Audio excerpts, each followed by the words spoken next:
So during this assessment, I'm going to be determining whether my patient has partaken in any activities that are going to interfere with my results.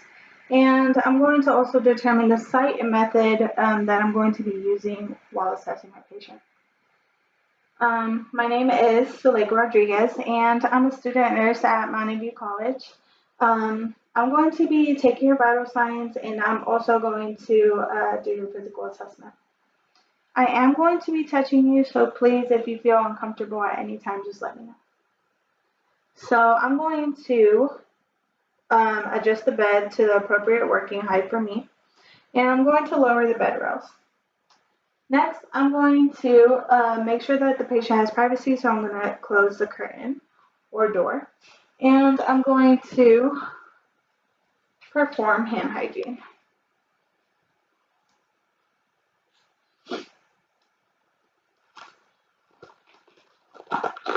I'm going to put on our gloves. Okay, and I'm going to start off by identifying my patient. Can you please give me your name and date of birth? Okay, Rosie Gonzalez, 11/25/92. Thank you for confirming that for me. We're going to also make sure that we have a probe cover on our thermometer, and we're going to take her temperature. Okay, and it says 97.6.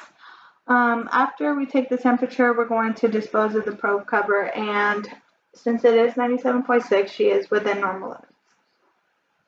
Next, we're going to take her radial pulse, and we're going to do this for 30 seconds.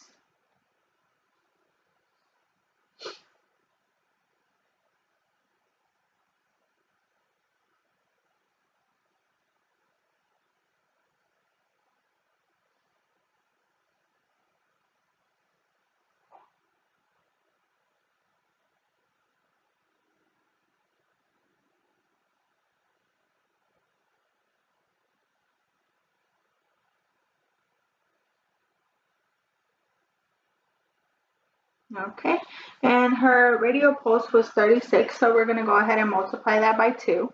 That's going to make the radial pulse 72, which is within normal limits. Next, we're going to check her respiration rate. We're going to be looking at her chest, and we're going to also be watching this for 30 seconds.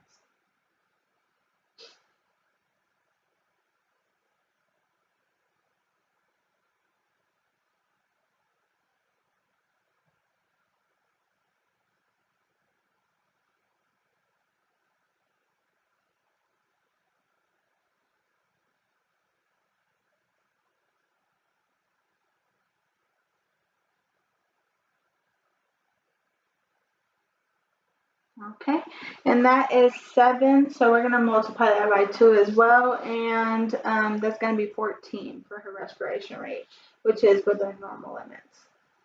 Next, we're going to be taking her blood pressure. We're going to determine the proper cuff size for our patient. We're going to remove any constricting clothing or anything to ensure that the cuff is properly placed, and we're going to wrap the cuff snugly and make sure that we can only fit one finger between the skin and the cuff. We're going to verify that the artery arrow is on the outside and is placed correctly. We're going to inflate the cuff to 30 mmHg above the systolic pressure. And then we're going to slowly release it and release the thumb valve and allow the needle gouge to fall at 2 mmHg per second. We're going to note when we hear the first sound, and then we're going to also note when we hear the last sound. Next, we're going to assess our patient for pain. Are you feeling any pain today? No? Any concerns or anything? No. Okay, so my patient says that she has no pain. But if she did have pain, we would just offer her some pain medication to relieve that. Next, I'm going to check her pulse. We're going to put the pulse oximeter so we could check her her pulse. We're going to turn on the device. We're going to put it on her finger, and we're going to make sure that it's getting an accurate reading. So it says 74, and we're going to turn off the device. And it is within this normal limits because when we compare it to the radial pulse, they're really, really close. So it is within normal limits. Once we compare those, we're going to continue comparing all of her vital signs or evaluating all of the vital signs that were taken and compare it to the baseline. Then we're going to document that in our nurse's notes. Once we do that, we can start doing our physical assessment. First, we're going to be talking to our patient. And we're going to be making sure that our patient has no signs of distress, that our patient is having proper speech, no mood changes. Basically, just we're going to be observing their general behavior the whole time that we're talking to them. And we're also going to assess consciousness and orientation. The orientation. So we're going to ask her a few questions. Do you know where you are? Okay. And do you know what you're here for? Okay. Do you know what day it is? Okay. Thank you so much. Once we assess that the patient is coherent and that they have this patient has a pleasant mood, we're going to notate that and we're going to continue to do our physical assessment. So we're going to start off by at the head, and we're going to be assessing skin, and we're going to be looking at color, temperature. We're going to check for moisture, thickness, scarring, mobility, turgor. And we're going to be looking for tattoos, piercings, and we're going to assess for risk. We're going to assess risk for pressure. Sorry. So first, I'm going to start by looking at her head, inside her head. We're going to be looking for infestations. She doesn't have any infestations. She does have a slight thinning of her hair. So we're going to notate that. We're going to look at her fingers for curvature, her finger curvature, and it is normal. And we're going to go ahead and perform the blanch test. We're going to make sure that it has a proper capillary refill time response, which it does. And once that is taken care of, we're going to assess her facial features for symmetry. And we're also going to look at her eyes for edema. But we're going to make sure, can you look at me? Thank you. That her eyes are symmetrical and her ears are symmetrical. Everything on her face is symmetrical. There are no swelling in her eyes, so she's good there. We're also going to assess the cranial nerves. So when we're assessing the cranial nerves, we're going to make her do a few motions so that we know it's working properly. Can you please raise your eyebrows for me? Oh, thank you. Can you puff your cheeks? Thank you. Can you smile with your teeth? Thank you so much. Can you frown? Thank you. Once we assess that her cranial nerves are intact, we're going to ask her if she has any trouble seeing close or far away. Do you have any vision problems seeing close or far away? No?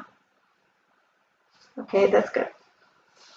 Next, we're going to assess her pupillary size and the response and light reflex.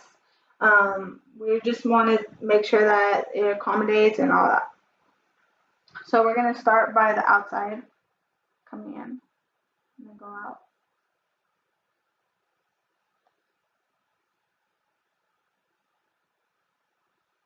Okay, and she does have proper light reflexes. Next, we're going to inspect the middle ear. The ear. I'm gonna make sure that they don't have any fluid or anything that would affect hearing. And we're gonna ask the patient if they need hearing aids or anything like that, if they use any extra devices for their ears. Following that, we're going to inspect the nares for deviations.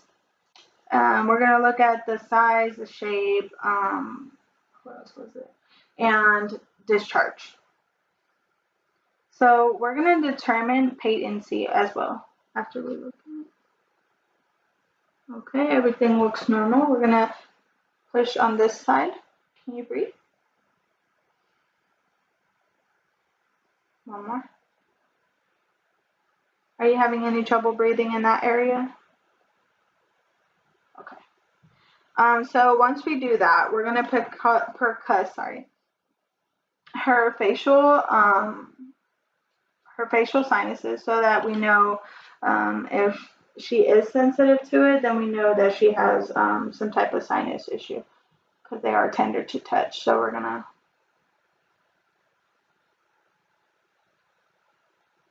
Okay. Did you feel any of that? You're good. Okay. So once that is complete, we're gonna go ahead and take a tongue blade. I don't have one with me right now, but we're gonna pretend. And we're going to look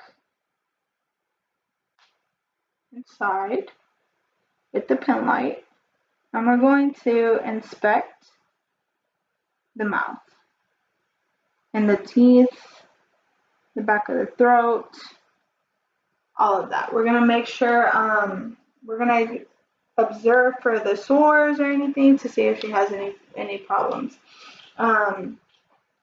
Next, we're going to look at her neck, the thorax, and the lungs. So what we're going to do is we're going to assess the range. We're going to, in motion of the neck, arms, and shoulders first. Can you put your hands above your head? Okay. Can you move your arm, your shoulders? Sorry. Okay, thank you. And what was that? We just want to make sure that your joints are moving. Can you also just make sure that we take a deep breath? I'm going to assess the lungs. Okay, so we're going to auscultate both the posterior and anterior of the chest.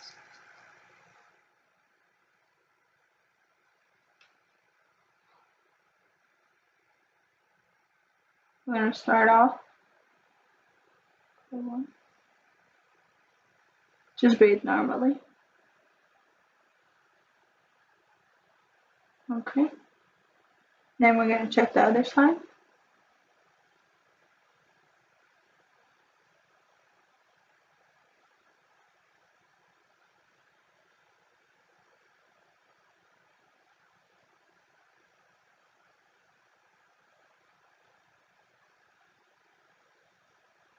Okay, we're going to check the other side.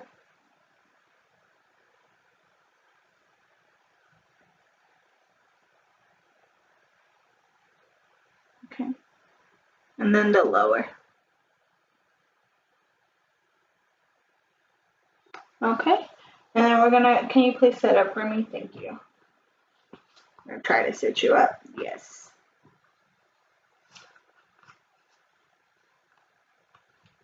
We're going to check back here.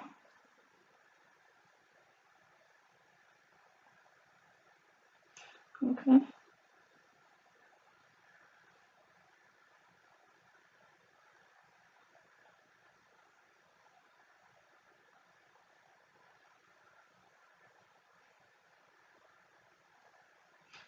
Okay, and then the lower again.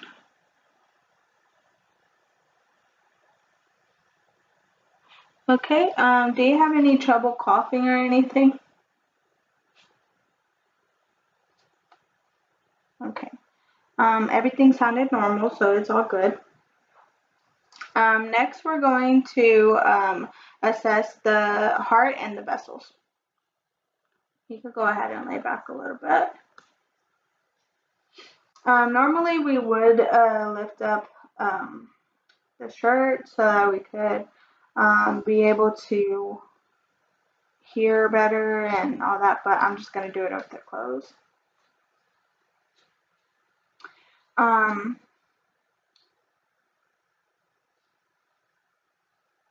going to auscultate the pericardium.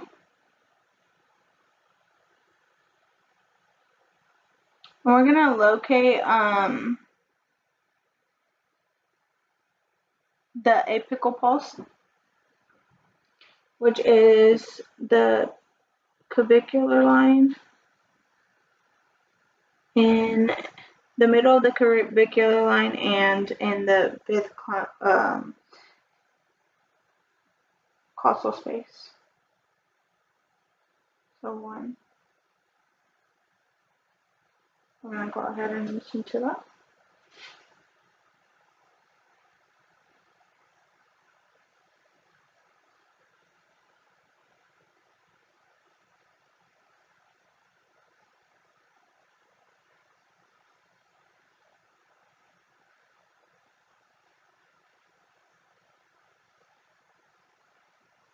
Okay, 72. And we're gonna notice the presence of the S2, S1 and the S2. We're just gonna listen for that.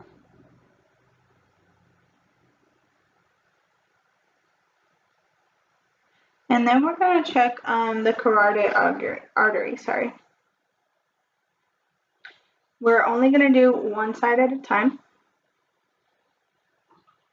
Gonna make sure that there's no swelling or anything in the jugular area. And then we're gonna listen.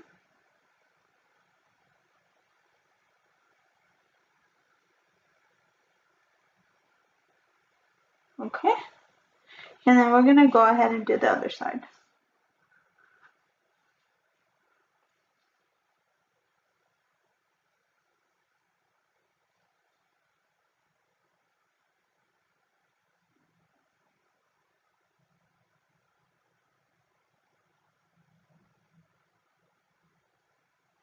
Okay, there's no distension. There's no chest abnormalities.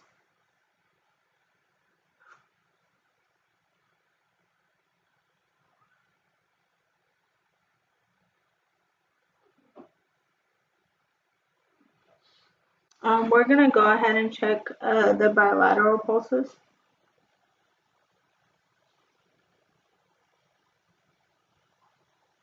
First, I'm gonna find it on this arm, sorry.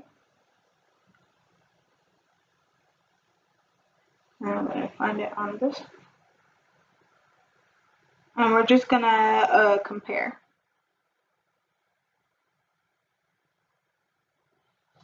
Okay, and can you grip my fingers, please? Thank you. We're going to inspect the abdomen. We're going to move it between the four quads. And we're going to listen. First, we're going to look and observe And then we're going to listen. Listen to the right upper. We would normally, again, lift the gown or shirt. Okay. And then right upper.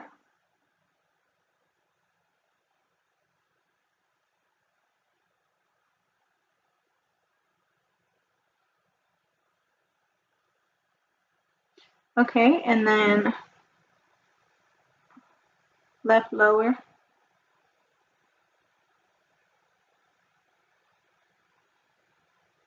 And right lower. We're going to be checking for other vowel sounds, and then we're going to percuss to determine the presence of tympani. So I'm going to